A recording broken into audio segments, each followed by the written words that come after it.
주머니는 보통 셔츠의 왼쪽에 있습니다. 대부분 사람들이 오른손잡이이기 때문이죠. 이건 속설일까요? 사실일까요? 사실입니다. 많은 제품이 오른손잡이에게 유리해요. 왼손잡이들은 여러 가지 측면에서 이에 공감하실 텐데요. 대중교통을 예로 들어볼게요. 역의 스캐너가 일반적으로 오른쪽에 있는 걸 본 적이 있으신가요? 가정용 장비와 기기는 또 다른 예예요. 가위, 핀셋, 병따개, 기타 많은 주방 및 가전제품은 오른손잡이를 염두에 두고 설계됐어요. 셔츠 주머니도 마찬가지예요. 양손을 똑같이 사용하는 사람도 있고 작업마다 선호하는 손이 바뀌는 사람도 있지만 전반적으로 대부분의 사람들은 오른손잡이입니다. 한 연구에 따르면 전 세계 인구의 75에서 90%가 오른손잡이, 10%가 왼손잡이라고 해요. 즉 대부분의 사람들은 옷의 오른쪽보다 왼쪽에 주머니가 있는 것이 더 편리합니다.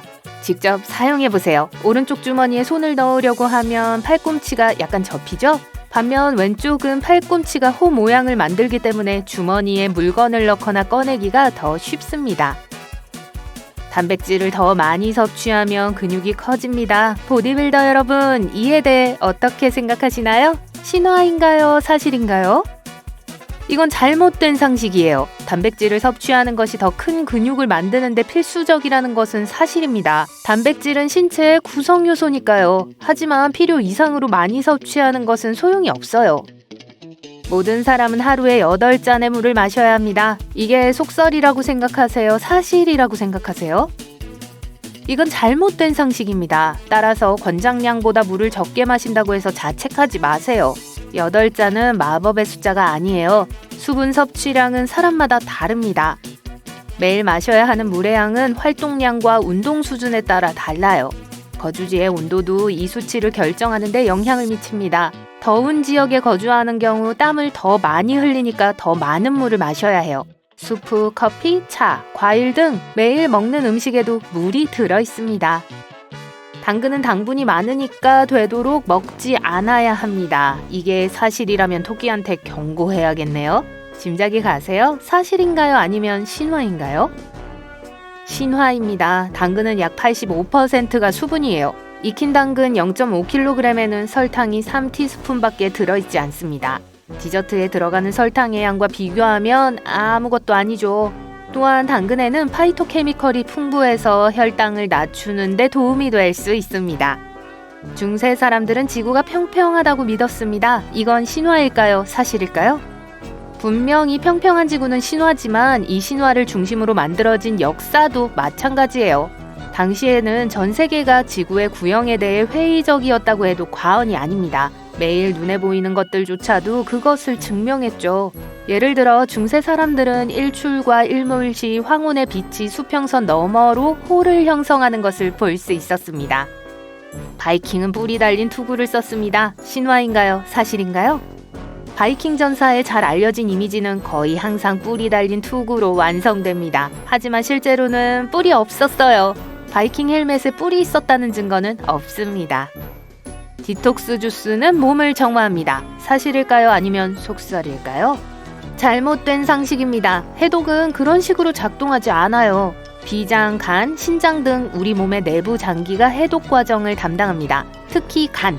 우리 몸은 항상 자연적으로 스스로 정화하는 상태에 있어요. 해독을 위해 주스를 마실 필요는 없습니다. 견과류는 정크푸드입니다. 의견이 있으신가요? 속설인가요? 사실인가요? 맞습니다. 잘못된 상식이에요. 견과류는 건강한 지방으로 가득합니다. 심장과 다른 장기에 좋아요. 미국인들은 평균적으로 1년에 약 38kg의 섬유 폐기물을 버립니다. 이것은 사실일까요? 아니면 속설일까요? 사실입니다. 그 많은 쓰레기를 상상해보세요.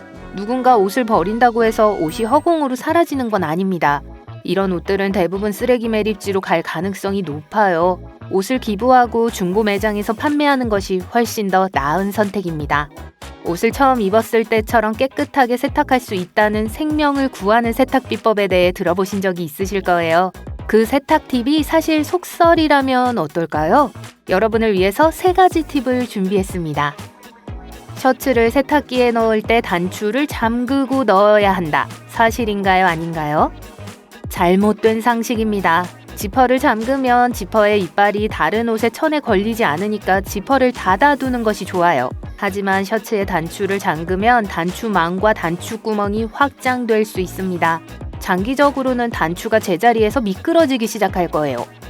뜨거운 물로 세탁하는 것이 가장 효과적인 세탁 방법이다. 이건 속설일까요? 사실일까요? 이는 세탁에 대한 또 다른 오해입니다. 옷에 묻은 세균을 없애고 싶으실 거예요. 하지만 뜨거운 물만으로는 충분하지 않습니다. 요즘에는 찬물이나 미지근한 물에서도 세탁이 가능한 세제가 많이 나와 있어요. 원단 표면의 얼룩을 제거해야 한다. 사실인가요? 대부분의 사람들은 옷감의 앞면부터 물과 비누를 얼룩에 바릅니다. 하지만 이게 최선의 선택은 아니에요. 훨씬 더 좋은 방법은 뒤쪽부터 시작하는 거예요. 앞쪽에서 얼룩을 처리하면 얼룩이 더 깊어질 수 있어요. 얼룩을 안쪽으로 밀어넣지 말고 표면 위로 올라오도록 하세요. 음악 감상은 언어 학습에 효과적인 도구입니다. 신화일까요? 아니면 사실일까요? 사실입니다. 과학자들은 노래를 듣고 흥얼거리는 게 언어 학습에 도움이 될 수 있다고 말합니다. 대부분의 사람들은 문법을 배우는데 어려움을 겪어요. 하지만 우리가 일상생활에서 항상 문법 규칙을 따르진 않죠. 노래는 비공식적인 표현을 익히는데 도움이 될 수 있습니다. 과학자들은 음악이 새로운 단어를 기억하고 어휘에 추가하는 데 도움이 될 수 있다는 결론을 내렸어요. 한 가지 예를 들어볼게요. 초등학교 1학년 때의 노래입니다. 네, 알파벳 노래요. 여러분은 아침형 인간인가요? 저녁형 인간인가요? 어느 쪽이든 수면에 관한 사실과 잘못된 상식이 궁금하실 거예요. 사람이 가장 오래 잠을 자지 않은 건 11일이었습니다. 이게 가능하다고 생각하시나요? 아니면 도시 전설일까요? 이것은 사실입니다. 랜디 가드너는 사람이 잠을 자지 않고 보낸 최장 시간 기록을 세웠어요. 스탠포드 수면연구원인 윌리엄 C. 디먼트 박사가 수행한 실험이었는데요. 의사는 랜디 가드너의 수면 활동을 기록하고 모니터링했어요. 가드너는 11일 25분 동안 깨어있는 상태를 유지했습니다. 우리 몸은 결국 수면 부족에 익숙해진다. 신화일까요? 사실일까요?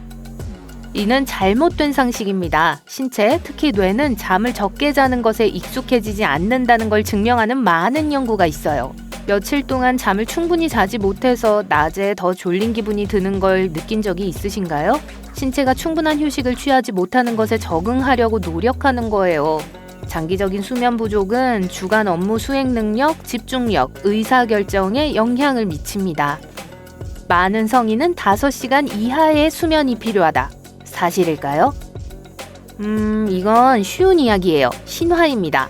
국립수면재단의 전문가들은 성인의 평균 수면 시간을 하루 7시간에서 9시간으로 권장해요. 어떤 사람들은 유전적 돌연변이가 있어 짧은 수면 후에도 상쾌하게 깨어나는 경우가 있습니다. 하지만 그러한 사람들은 예외예요. 400만 명 중 1명 꼴이죠. 언제 어디서나 잠들 수 있다는 건 잠을 잘 잔다는 뜻이다. 여러분은 어떻게 생각하세요?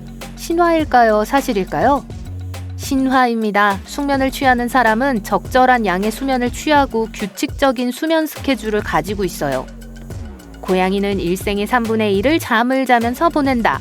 믿으시나요? 놀라운 일도 아닐 텐데요. 사실입니다. 사실과 속설 중 몇 개를 정확히 맞히셨나요?